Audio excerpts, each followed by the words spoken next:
Oh yes, our next guest certainly danced her way into the history books as the first Latina Rockette. And as we celebrate Hispanic Heritage Month, we want to honor the trailblazers that really broke down barriers, paved the way for others to follow in their own footsteps. And that couldn't be more true of one of New York's very own, Lillian Colon, who joins us this morning to share her inspirational story with us. Lillian, thank you so much for being here. Thank you for having me. Of course. You really are quite the inspiration because it's really all about representation now. Absolutely. Right? And you were raised in a foster home in the Bronx and then eventually became the first Latina in the Rockettes. Tell me about your journey. Oh, you know, I never thought, sitting in that orphanage all those years, that I would be the first Latina Rockette. Yes, it was hard. There's no doubt about that. But I'm so excited to be able to represent our people and not only break down doors, but kick down those doors. Yes. Kicking down those doors, right? That's right. When did you first realize, you know what, I want to be a dancer?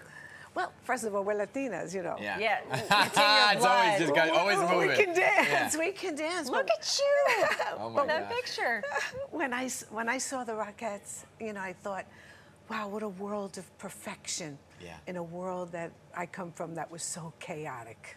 So I wanted to be in that world. And those sparkle costumes, who doesn't want to wear one of those? Yeah. When was the first time you saw the Rockettes? Was it on television?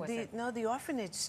The nuns took me to Radio City Music Hall as a young girl. I only went once, but that was enough to see that perfection that I wanted to be a part of so much. I mean, it's so mesmerizing when you see, right, the synchronization of it all, right? And before you get to that stage, you danced alongside a young Ricky Martin at one point? Oh, yes, I did. Ricky Martin, he was 12 years old at the time. Okay. A little precocious little boy. No wonder he became such a superstar. Yeah. But I was the choreographer of Menudo, and we traveled all through Latino America, and it was wonderful. We had to stay in the hotel most of the time because the girls didn't want us near their boys. But it was wonderful. It was a wonderful tour. Wow, it seems like you might think, okay, it could just happen like that, but were there obstacles to reaching where you are now? I mean, just being a choreographer, being on the Rockettes. Yeah. Yes, there's a lot of obstacles always in life.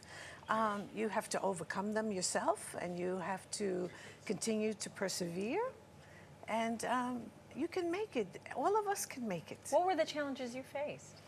First of all, I wanted Radio City to realize that our culture had to be represented. So I went to the president at the time and I asked him if we could have our show in Spanish so that we can represent the Latinos, especially on Three Kings Day. Yeah. You know, when it's our little Christmas. So, and he agreed, and we were able to do the show in Spanish for 5 years. That was wonderful. Really? I mean, that takes some serious courage too, to say, you know what, I'm going to talk to the president about this. I know. It was a little scary, but yeah, you know what, you did it, and you had to do it, and now, and it's still going on today, right?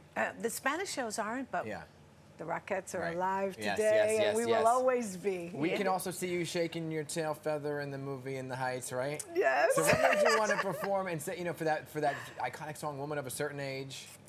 Well, you know, I had auditioned for Broadway. I auditioned for the tours. I auditioned for every regional theater. Hell, I would have done any high school production. I didn't care. But so when the movie came out, and they said 20 to 65-year-olds, I went, I'm in that range. Yeah. I could do this. So I went, and that was my last chance to audition to get into that. What was that experience like? It was a little scary because everybody was, you know, curly black hair, you know, red lipstick, big hoop earrings, like I was 30 years ago. So I was like, but it was so exhilarating to be on a set dancing to Spanish music, and who doesn't want to work with Lin-Manuel Miranda? Yeah, of course. Yeah, no kidding. Yeah, so 14-hour days kicking on a melting asphalt. It was worth it. But it was worth the every wait, minute. right? It sure was. But you've written about your experiences. Can you tell us about your memoir here? Yes, I tell you, I can do 30 kicks a show, 6 shows a day to writing this book.